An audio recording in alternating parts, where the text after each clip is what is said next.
e podem abrir no livro do profeta Malaquias. Malaquias, se você quer saber onde fica o livro do profeta Malaquias, abre lá em Mateus, aí volta um pequeno grupo de páginas e você vai encontrar de cara Malaquias, para facilitar, né? Primeiro livro dos evangelhos, Mateus, aí voltam as páginas rapidamente, algumas bíblias apenas uma página e você lá já estará diante de Malaquias. E eu vou pedir para que você mantenha a palavra de Deus, a Bíblia Sagrada aberta, porque nós vamos olhar alguns textos aqui do profeta Malaquias. Eu vou esperar todos a encontrarem.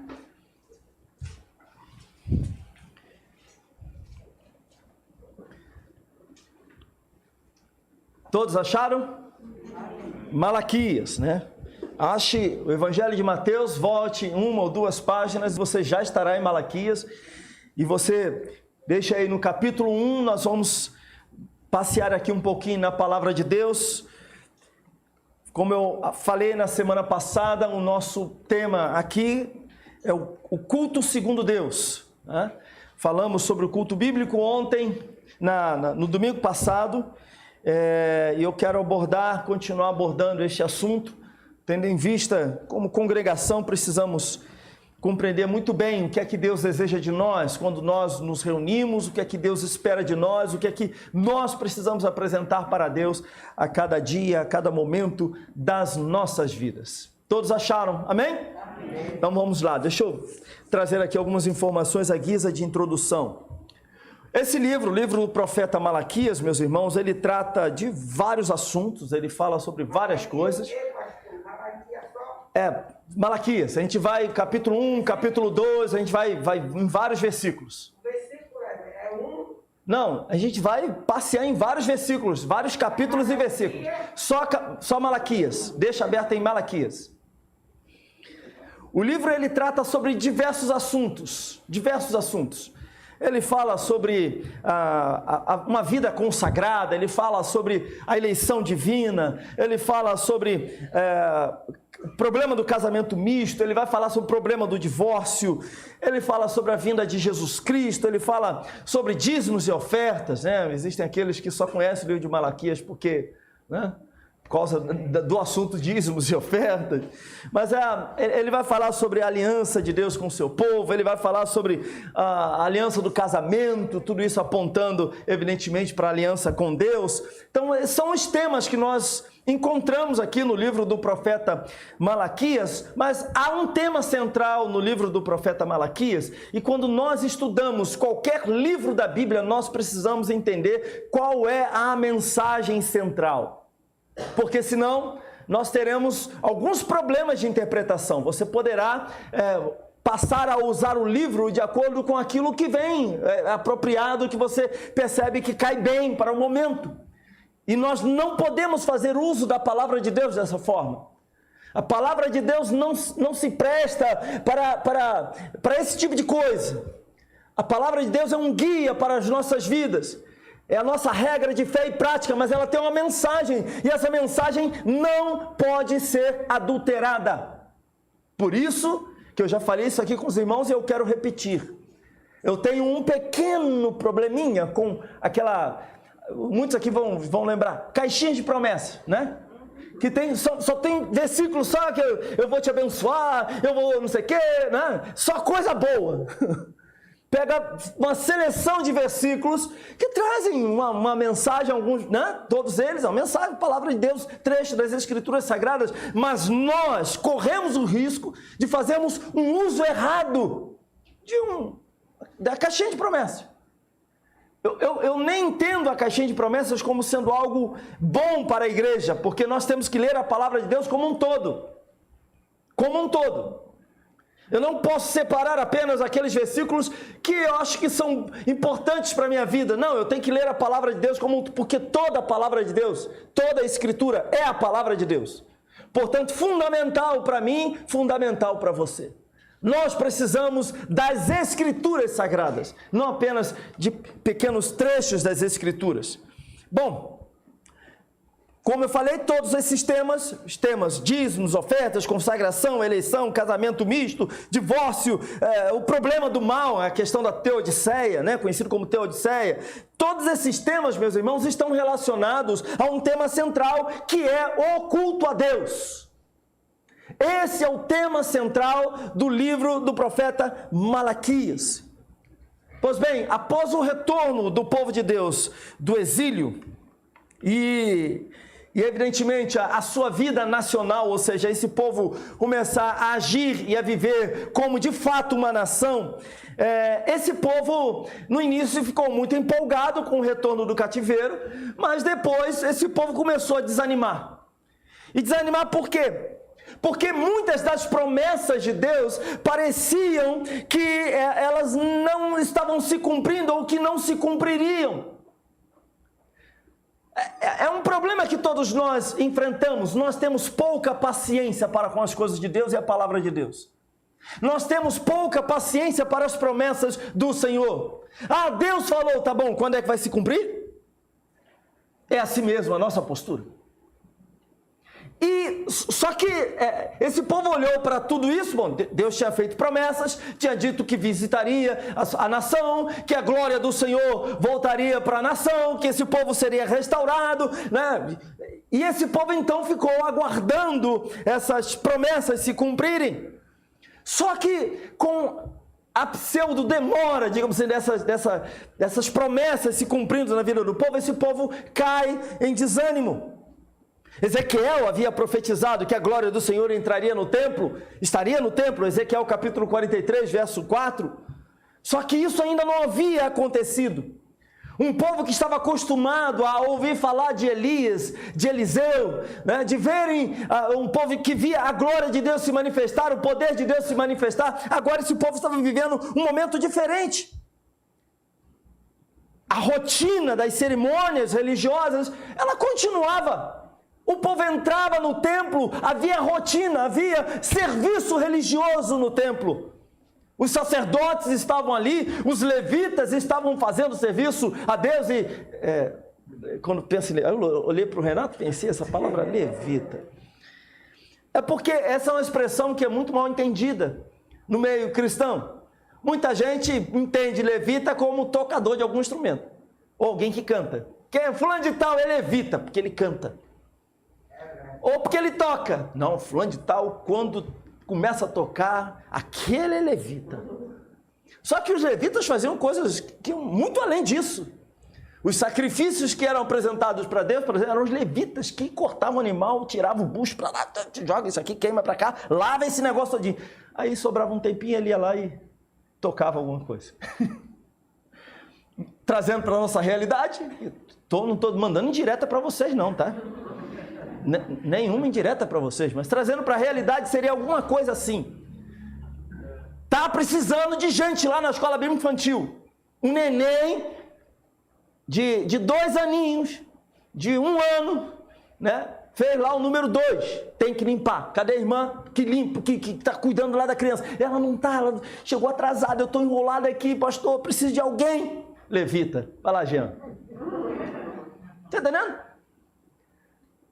A igreja ficou suja depois de domingo de manhã. O pessoal veio, andou, pisou o tapete todinho, um negócio todo. Ou então vem descer uma criança lá de cima com um bolo, sabe esse bolo que esfarela todinho? Oi, papai! Né? Aí suja o chão todinho. Cadê o levita? Renato, você é um homem. Vai lá, meu filho. Só para trazer uma ilustração que era o trabalho de um levita, né? E é muito além do que tocar algum instrumento, cantar alguma coisa, participar do coro. Mas o fato, meus irmãos, é que havia ainda cerimônia religiosa acontecendo, havia ainda culto acontecendo, mas não havia mais entusiasmo no meio do povo. O povo entrava no templo, mas não tinha mais entusiasmo diante do Senhor, não havia alegria, não havia renovo, o povo estava frio espiritualmente.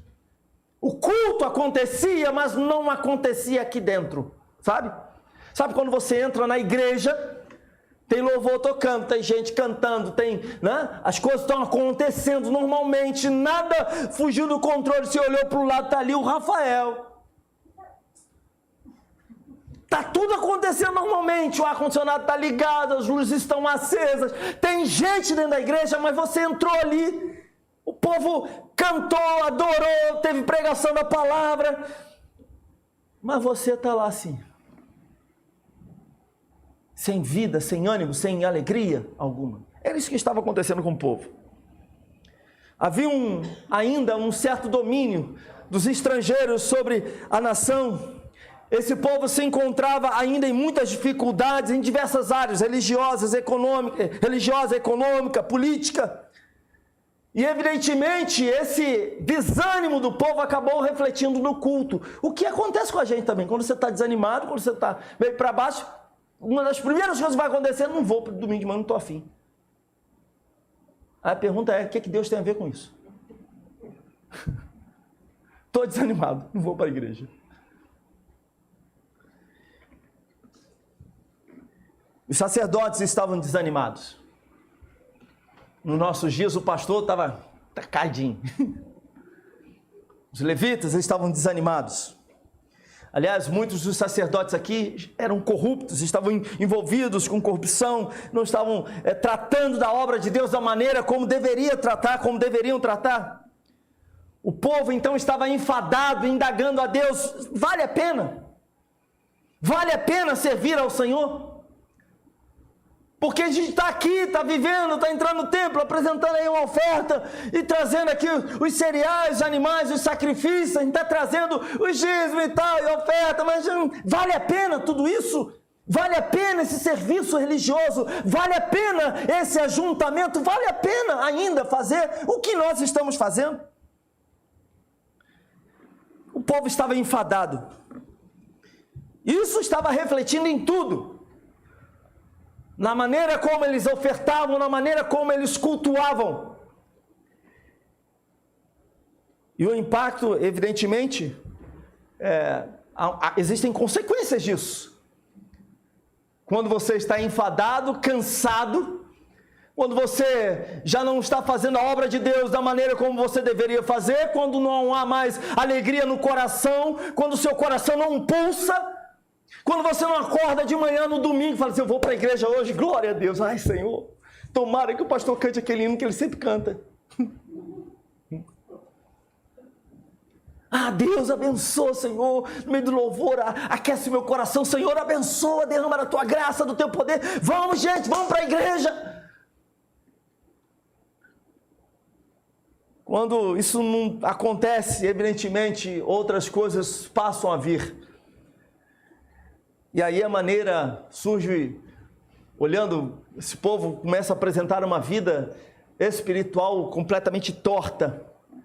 Muitos começam a se dar em casamentos mistos. A imoralidade começa a ganhar espaço na vida das pessoas. O divórcio, que não era autorizado por Deus, começa a surgir no meio do povo. O sujeito casava com a mulher, se cansava da mulher, e ele fala, quer saber? Vou repudiá-la, que é o termo, né, a revista atualizada, Nova Almeida atualizada, usa esse termo de repúdio, né? E simplesmente abandonava a mulher, deixava ela para lá, e ia atrás de uma mais nova ou de uma mulher mais interessante. É retrato, o que nós vemos nos nossos dias, né? Ontem mesmo eu estava realizando um casamento, e todas as vezes que faço um casamento eu penso nisso. Quantas pessoas não estão assistindo, as pessoas que estão ali assistindo, quantas delas de fato acreditam na instituição do casamento? Quantas dessas pessoas que participam das cerimônias de uma maneira geral, meus irmãos, que aplaudem, que choram, que ficam profundamente emocionados com aquilo tudo que está acontecendo, muitos não acreditam.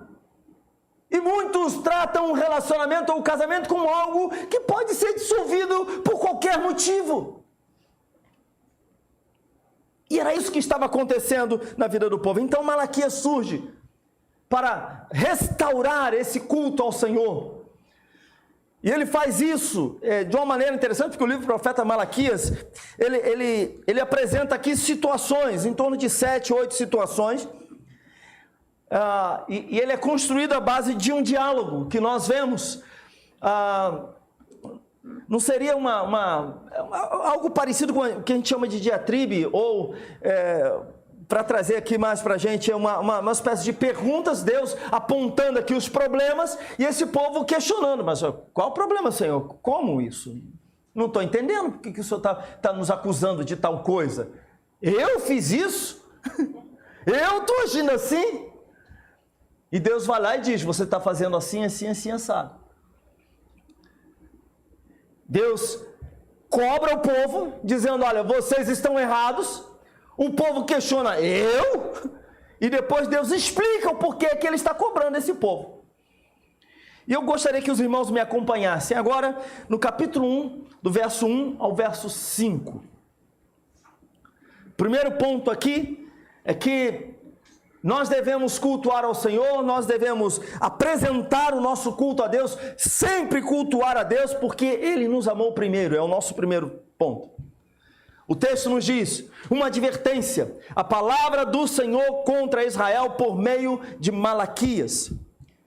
Olha o Senhor dizendo, eu sempre os amei, diz o Senhor, mas vocês perguntam, de que maneira nos amaste?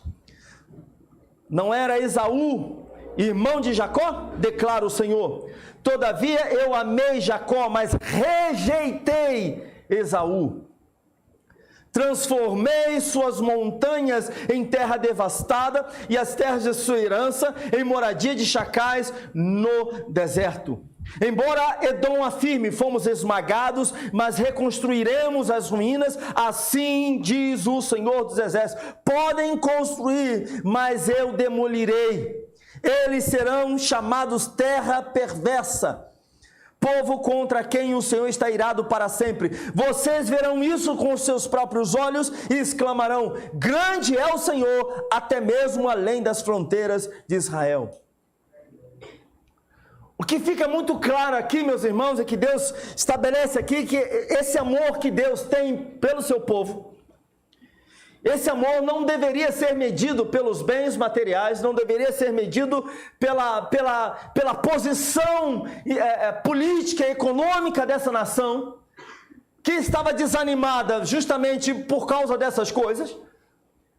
Porque o povo havia voltado do exílio, mas muitas coisas ainda estavam caminhando, ainda num ritmo muito aquém. O povo não estava obedecendo a Deus, estava profundamente desanimado espiritualmente, frio espiritualmente.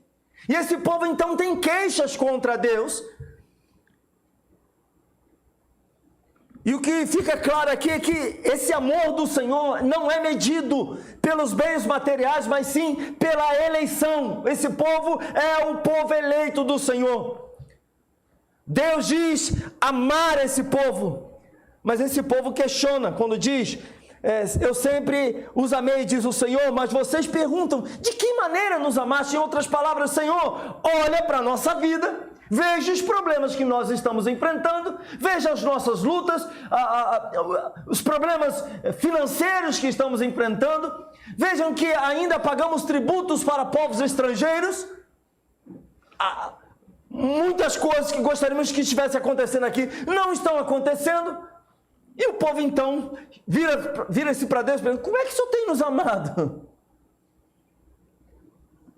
Como o Senhor nos ama?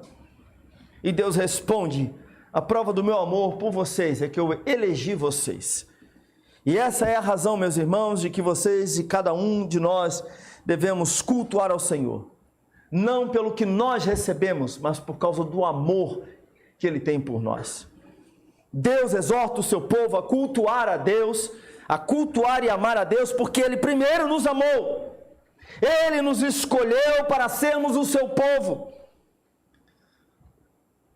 Ele, no verso 2, na terceira parte dele, não era Esaú, irmão de Jacó, declara o Senhor, todavia eu amei Jacó, mas rejeitei Esaú. Deus está falando, deixando claro, olha, eu elegi vocês. Vocês que são descendência de Jacó, eu elegi vocês. Eu amei vocês.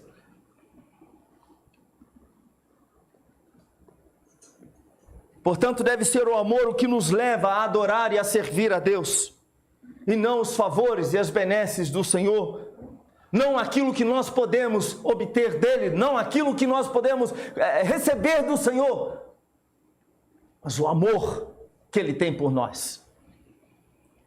Nós devemos expressar amor ao Senhor, devemos cultuar a Deus, não pelo que ele nos dá, mas pelo fato de ele nos amar. Pode ser que você hoje não esteja vivenciando um momento tranquilo na sua vida financeira. Nós estamos em crise na nossa nação. Aliás, o mundo está em crise. Pode ser que você não tenha tudo o que você deseja. Pode ser que a sua vida não esteja nada fácil. Mas o motivo do nosso culto a Deus é o fato de o Senhor ter nos amado primeiro. É o amor do Senhor por nós. É o fato de Ele ter nos eleito como seus filhos, como nação, sua nação, povo de propriedade exclusiva dEle.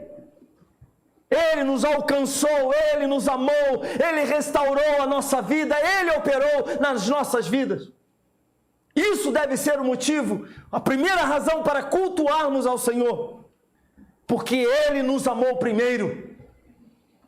Nós o amamos porque Ele nos amou primeiro, porque Ele nos resgatou, porque Ele veio ao nosso encontro, porque Ele transformou o nosso coração, a nossa vida.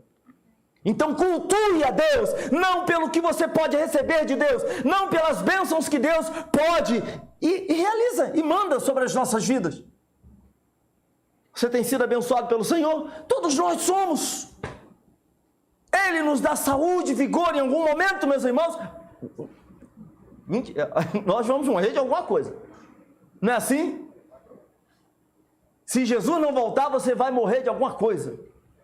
E para não falar só você, nós. Mas nós o servimos porque Ele nos amou, porque Ele nos elegeu, porque Ele restaurou nossa vida.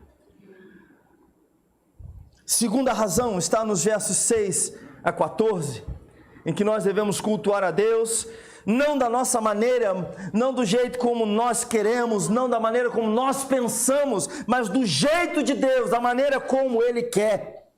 Nos versos 6 a 14, o texto nos diz: o filho honra seu pai e o servo seu senhor. Se eu sou pai, onde está a honra que me é devida?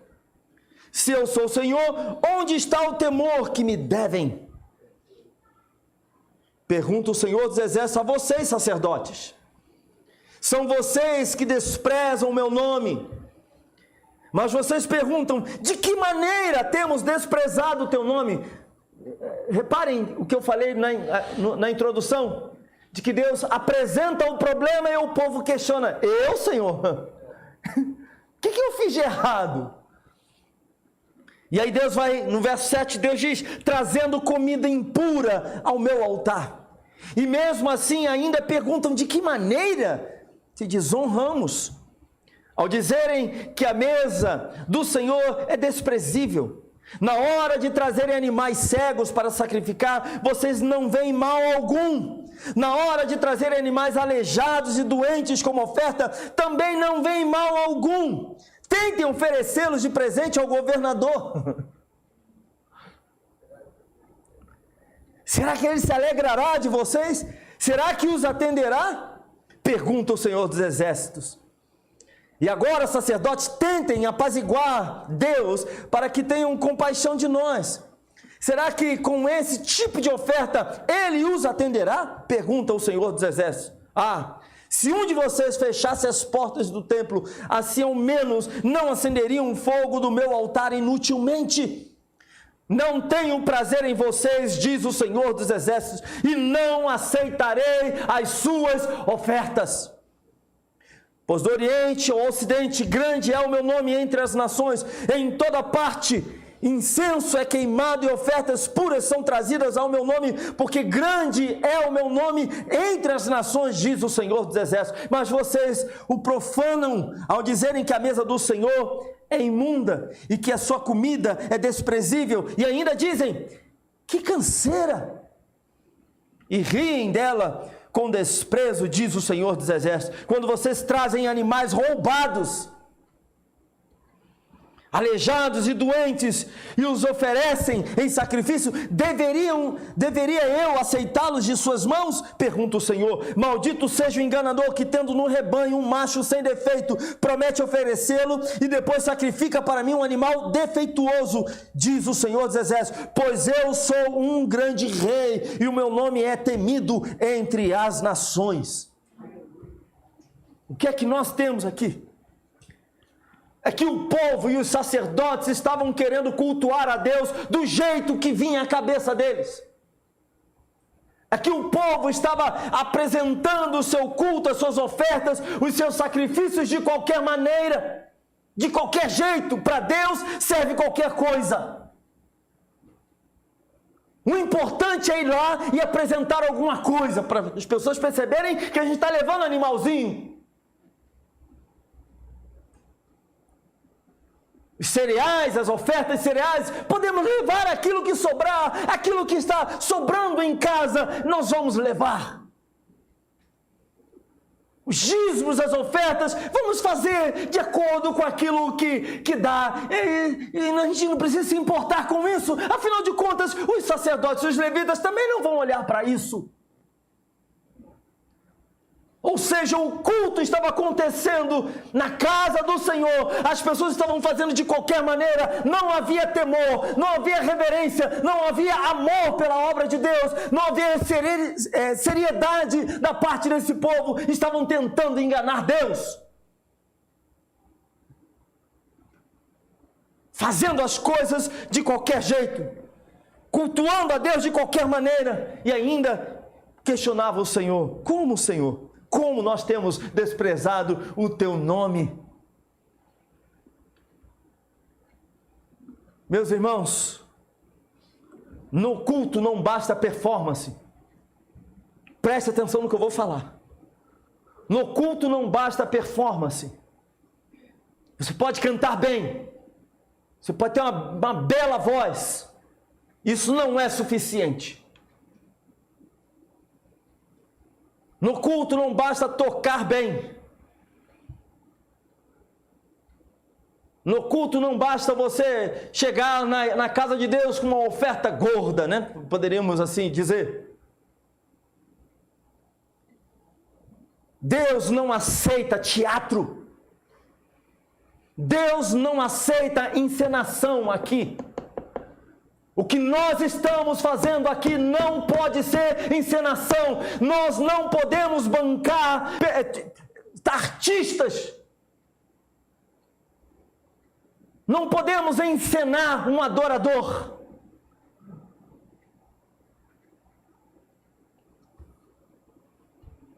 Não podemos nos apresentar aqui como se estivéssemos apresentando um papel, uma peça de teatro. Não cabe interpretar aqui adoradores. Ou você é, ou você não é. Ou você adora de verdade, ou você não adora. E não adianta, porque Deus conhece o coração. Precisamos cultuar a Deus como Ele determinou que deve ser cultuado. Não podemos inventar maneiras de se cultuar a Deus. Hoje, o que nós mais vemos no meio da igreja é isso.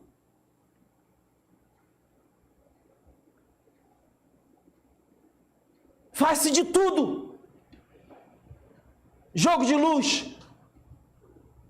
Paredes pretas, teto preto, iluminação espetacular, pirotecnias.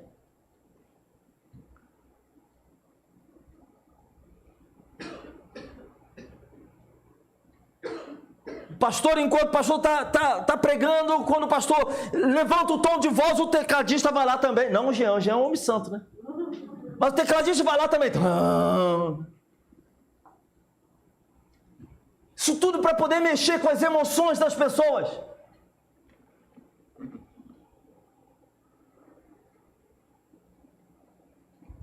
estão tentando transformar a casa de Deus em shows, em palanques. Nós não temos a liberdade para inventar maneiras de se adorar a Deus. O culto que agrada a Deus deve ser feito de acordo com aquilo que é revelado na sua palavra.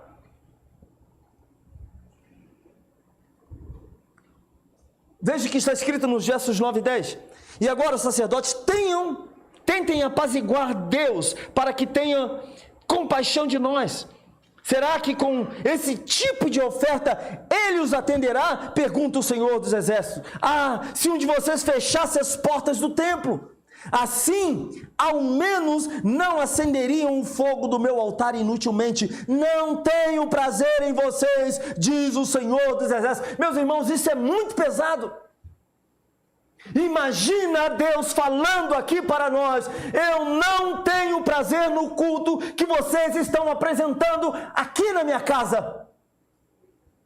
Imagine o próprio Cristo entrando aqui, passando por este corredor, se colocando aqui no púlpito e dizendo: olha, tudo que vocês estão fazendo é desprezível para mim. Fique estreito. Mas é isso que Deus estava dizendo para esse povo. E Deus está dizendo em outras palavras: tomara, quem dera que um sacerdote feche a porta do templo. Feche as portas do templo, porque assim sacrifícios inúteis, ofertas inúteis não seriam oferecidas.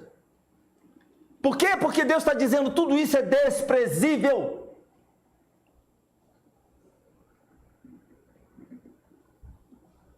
Que estava sendo levado para o templo, meus irmãos, não servia.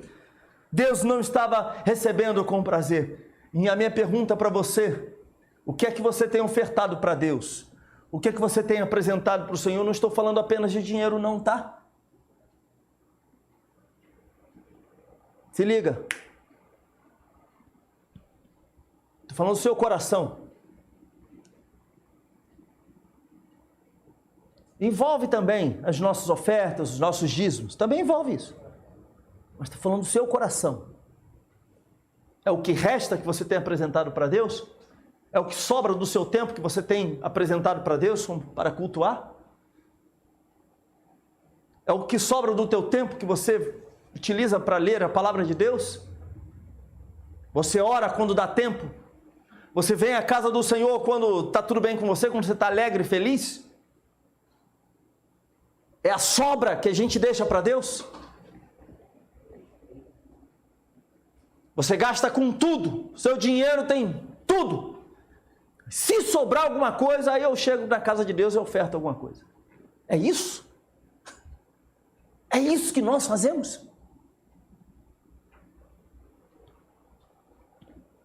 Deus quer de nós as primícias da nossa vida, do seu tempo, de tudo. As primícias. Deus não quer qualquer coisa. Deus não quer que você chegue à casa de Deus trazendo uma oferta defeituosa. Não quer que você chegue à casa de Deus para trazer qualquer coisa. Não quer que você cante de qualquer maneira. Não quer que você ore ou simplesmente espere. Ai, pastor, está demorando na oração hoje. Ai, Jesus, Senhor. Esse culto vai acabar que horas? Estou querendo ir para a praia depois. Não, hoje não, está frio.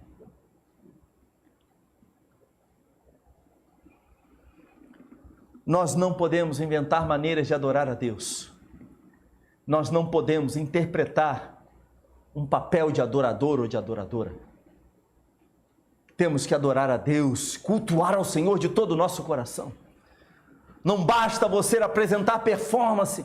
Você pode ter uma bela voz, você pode cantar, você pode levantar as suas mãos, você pode balançar o seu corpo. Eu não sei se eu já falei para os irmãos, mas eu conheci há muitos anos atrás. Eu já vi coisas assim acho que certamente os irmãos também. Mas na igreja nós temos pessoas que na hora do louvor, né, se comportam de maneiras bem diferentes, né, umas das outras. Eu já vi gente no meio do louvor mandando beijinho para o céu. Oh, Jesus, eu te amo.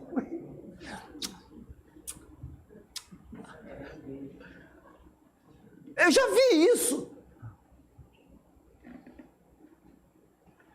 Tem aqueles que fecham os olhos, eu vou pensar, gente, o olho vai entrar, vai parar no estômago, ele faz assim, ó. E fica, e quer sapatear, e se deixar roda, né, Renato? E vai fazer aquela coisa todinha, mas aí quando sai da igreja, parece que não era crente. Faz qualquer outra coisa, se corrompe, fala mal do fulano, Beltrano, sai da porta da igreja e fala mal de pastor, vai ser comido de bicho. Não tem uma música assim, tem um negócio desse.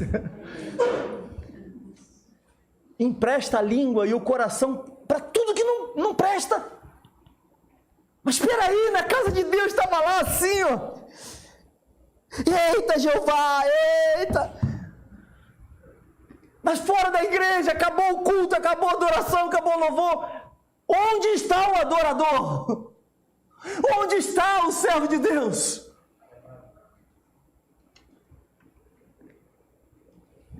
Terceira coisa, meus irmãos, capítulo 2, versos de 1 a 9.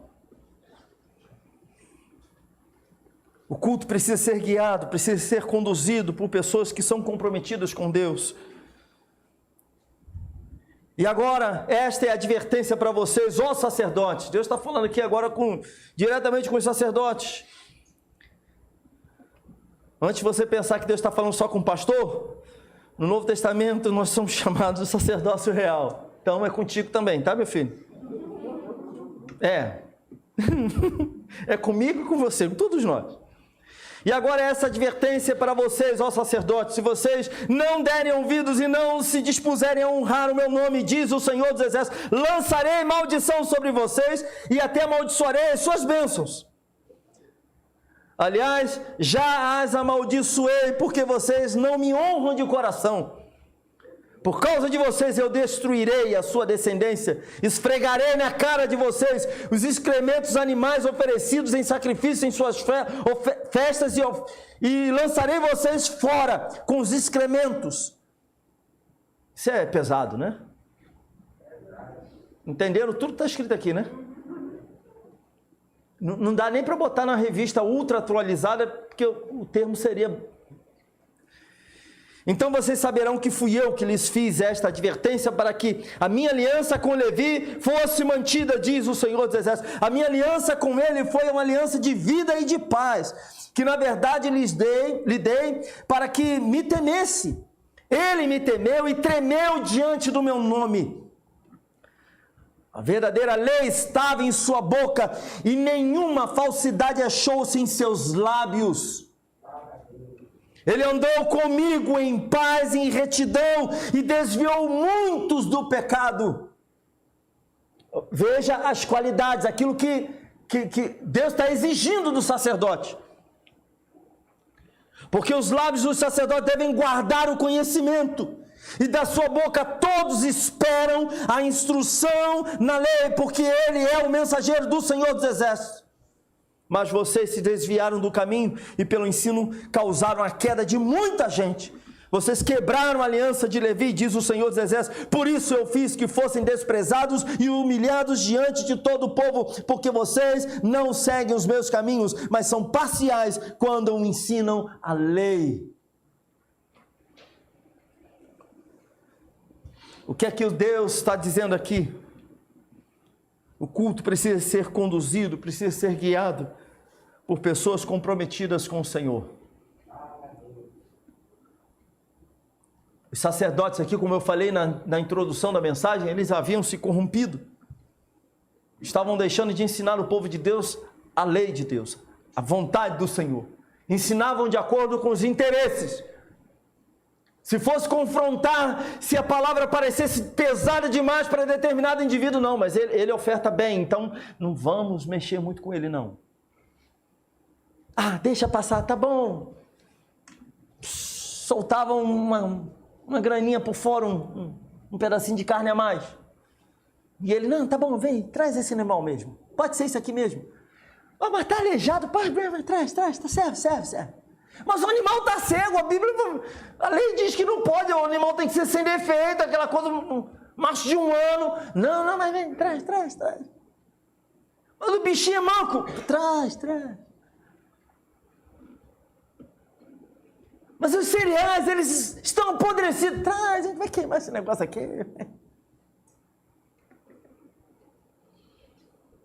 Os sacerdotes não estavam examinando as ofertas da maneira correta, estavam aceitando qualquer coisa.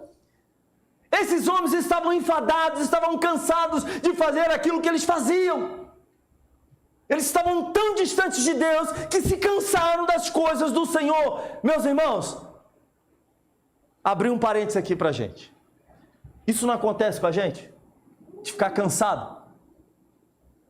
Alô? Tem alguém aqui? A gente se cansa. Quando a gente não alimenta o coração com a palavra de Deus, com as coisas do Senhor, quando está faltando a verdadeira devoção no nosso interior, nós nos cansamos, nós nos portamos como se estivéssemos completamente enfadados às coisas do Senhor. Então cultuar é difícil, é custoso, cansa, é chato. Ai, essa música novamente. Esse texto novamente. Podia ter alguma coisa diferente no culto. Podia chamar um grupo de coreografia. Podia ter entrar na igreja com uma arca da aliança, um negócio grande. Um chofar. Até parece que o som é bonito. O som daquilo é horroroso. Podia ter uns negócios assim, diferentes. Chamar o João para entrar vestido de sumo sacerdote. Né, João? Já pensou? Uma estola sacerdotal, imitando ouro. Um candelabro na mão, erguendo, voltado na direção, batendo a cabeça do Renato. É bênção sobre a sua vida. Luz no sua mente. A gente começa a pensar nessas coisas. O coração está enfadado quando você está cansado, quando seu coração está distante de Deus, você vai buscar outra coisa para dar uma animadinha. Sabe o que nós precisamos, meus irmãos? Nós não precisamos de invencionice. Existe essa palavra? Existe, deve existir. Existe, né? A gente precisa do fogo do Espírito, a gente precisa da presença de Deus, é isso que a igreja precisa. Você não precisa de coisas espetaculares acontecendo, o que nós precisamos é de Deus. Enche o seu coração de Deus e você vai se satisfazer nele. É Deus, a sua palavra, oração, é vida no altar de Deus, é vida consagrada, é isso que nós precisamos, nada mais. Nada mais.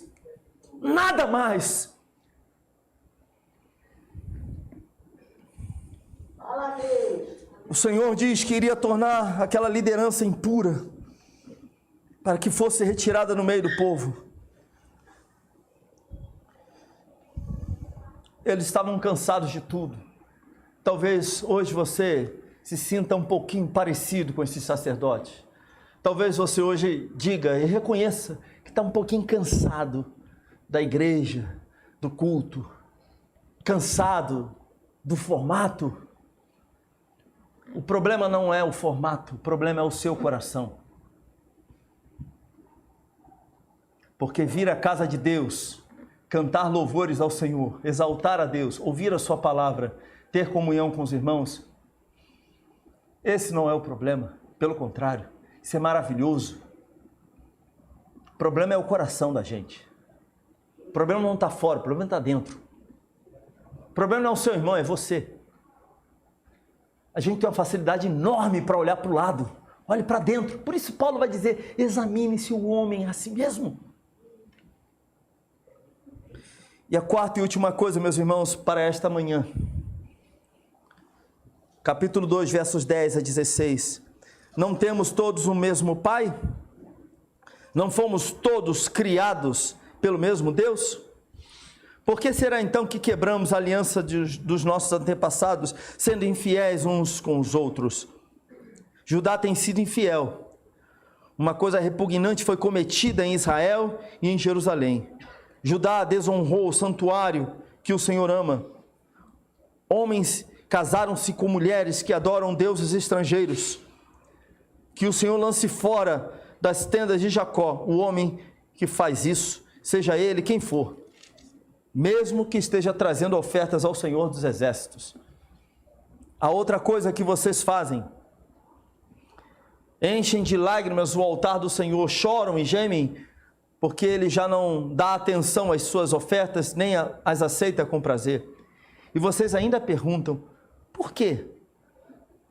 É porque o Senhor é testemunha entre você e a mulher da sua mocidade, pois você não cumpriu a sua promessa de fidelidade, embora ela fosse a sua companheira, a mulher do seu acordo matrimonial.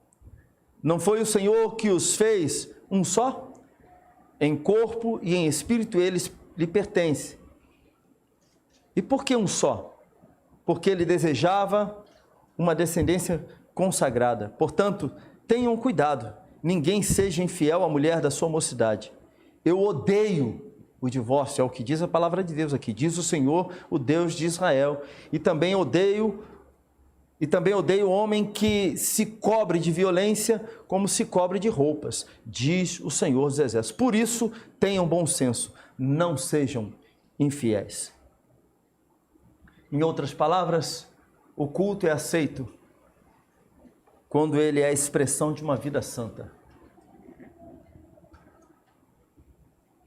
O povo chorava, gemia, o povo estava apresentando lá as suas coisas, mas Deus estava rejeitando a adoração deles, isso porque eles estavam vivendo em pecado, porque os homens estavam se divorciando, repudiando suas mulheres, casando-se com adoradores de outros deuses, com outros povos, estavam adulterando, estavam vivendo dessa forma. Então, culto aceitável a Deus, meus irmãos, exige vida santa, exige comprometimento com o Senhor, e dentro do nosso contexto aqui, do texto que nós lemos, exige que o casal viva de acordo com a vontade de Deus. O povo dizia uma coisa, mas vivia de outra completamente diferente. Não é esse o retrato de muitos? Diz uma coisa e vive de outra. Não é esse o retrato de muitos?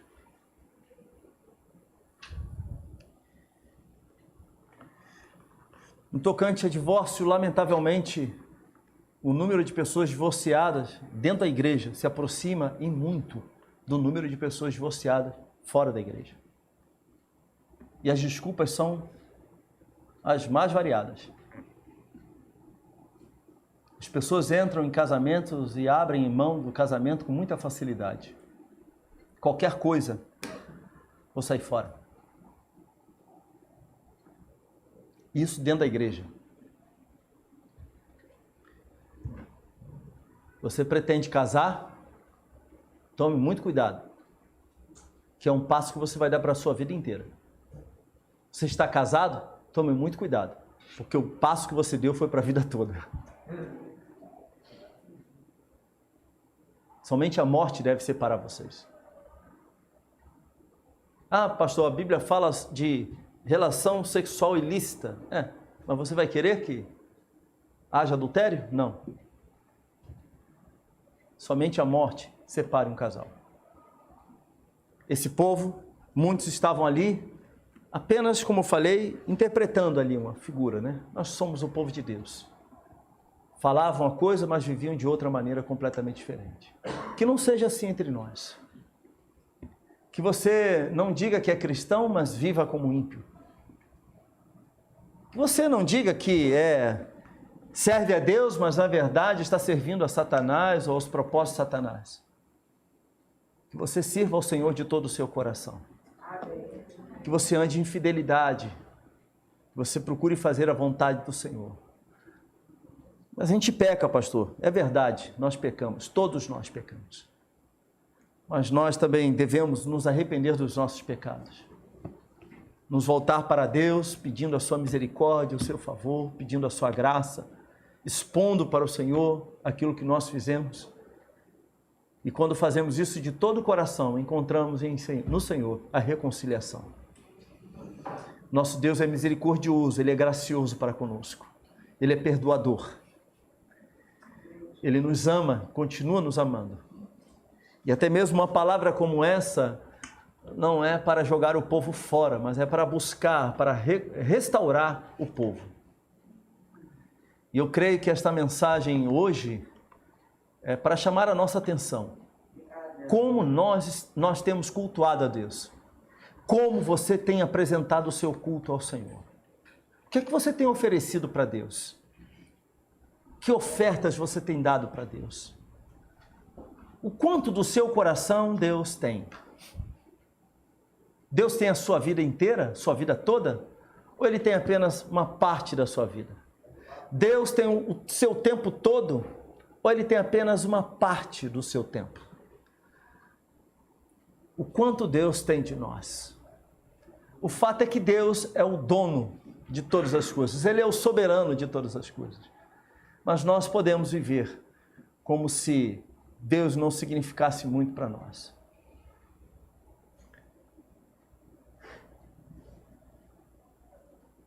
Que a nossa vida seja um culto ao Senhor. Que a sua vida seja um culto a Deus. E que Ele tenha tudo do seu coração, não apenas uma parte dele. Que você não interprete um papel de crente, que você seja crente.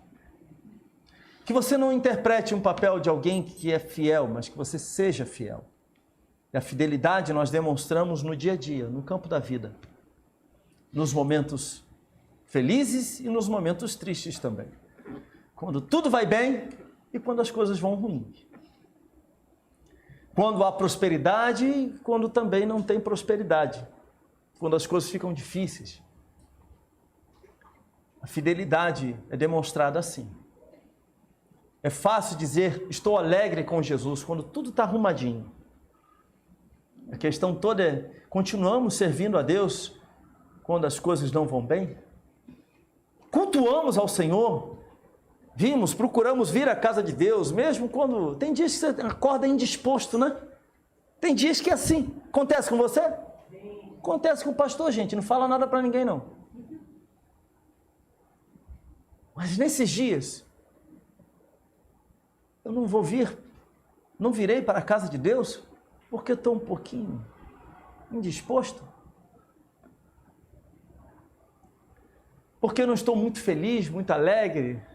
É isso. Que o Senhor sonde os nossos corações.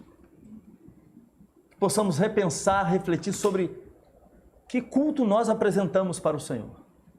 O que é que Deus tem de nós? Em nome de Jesus. Amém. Curva a sua cabeça.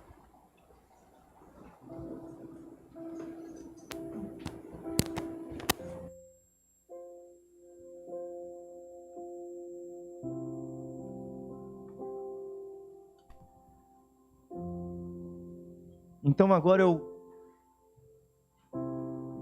esse é o momento de você parar e pensar.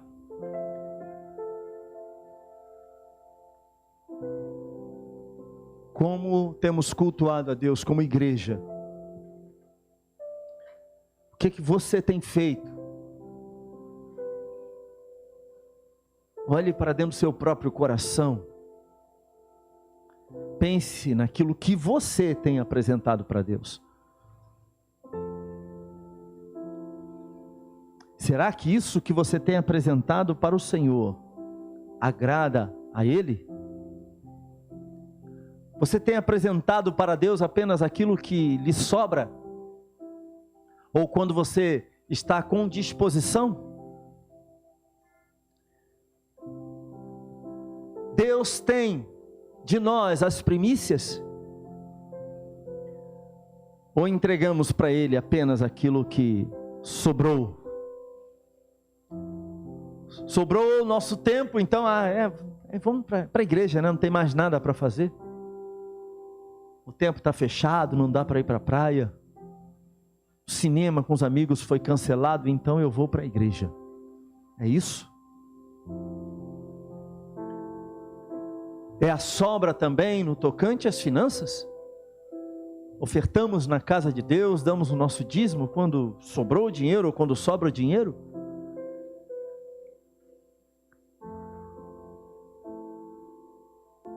É a sobra do nosso tempo. Lemos, oramos quando está sobrando tempo ou quando estamos dispostos, é isso? Quando você está com a sua vida um pouquinho corrida, quando as coisas estão bem agitadas e existem muitas outras coisas aparecendo para serem colocadas, postas na sua agenda, orar, ler, isso tudo fica para depois? Meus irmãos, a nossa vida deve ser um culto ao Senhor. A sua vida deve ser um culto a Deus. Que o Senhor tenha misericórdia de nós. Se você hoje percebe que o que você tem ofertado para Deus é aquilo que tem sobrado, se as suas ofertas, os seus sacrifícios, aquilo que você tem apresentado para o Senhor, e eu espero que você entenda a linguagem, é algo defeituoso, você tem feito de qualquer maneira, tem cantado de qualquer maneira, tem feito a obra de Deus de qualquer maneira, sem capricho, sem excelência, faz o que dá. Para Deus, na sua vida, você tem entregue a Ele o resto, o que sobrou. O que Deus requer de nós, meus irmãos, são as primícias. As primícias. Que o Senhor tenha misericórdia de nós, que Ele nos perdoe. Deus tenha misericórdia de nós, de cada um de nós. Em nome de Jesus. Amém. Fiquemos de pé.